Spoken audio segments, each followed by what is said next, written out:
আসসালামু আলাইকুম ভিউয়ার্স, আলিস ফ্যাশনের পক্ষ থেকে নতুন একটি ভিডিও নিয়ে আপনাদের মাঝে আপনারাও চলে আসলাম। আজকে আপনাদেরকে কটনের মধ্যে বেশ চমৎকার একটি পার্টি ড্রেস দেখাবো।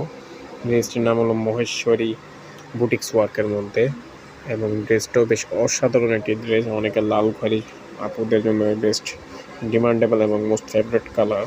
তো সেই কালারকে বেস করে ড্রেস দেখাবো আজকে। ড্রেসটা বেশ নিখুঁত কাজ করা, বুকের অল ওভার মাল্টি কালার সুতা দিয়ে কাজ করার সাথে বোরিং ওয়ার্ক করা, কাজটা অসাধারণভাবে করা হয়েছে অল ওভার বডিতে। এবং নিচের পোষণের কাজটা যেটা না বললেই নয়, লেজার কাট করে দেওয়া আছে। লেজার কাটের মধ্যে কাজ, কাপড়টাও বেশ প্রিমিয়াম কোয়ালিটির কাপড়ের, দোপাট্টার অংশটা দেখিয়ে দিচ্ছে। দামানের প্যানেলের কাজটা, দামানের প্যানেল কাজটা অসাধারণভাবে করা আছে। এবং এটা ওড়নার প্যানেলও গর্জিয়াস কাজ করা। তো যে সকল আপনাদের ড্রেসটি পছন্দ অবশ্যই স্ক্রিনশট করে আমাদের ইনবক্স করবেন, এবং চাইলে আমাদের শপটা ভিজিট করতে পারেন। আমাদের শপ হলো mother cooperative market, ground floor 215 নম্বর দোকান। ধন্যবাদ সবাইকে। আসসালামু আলাইকুম।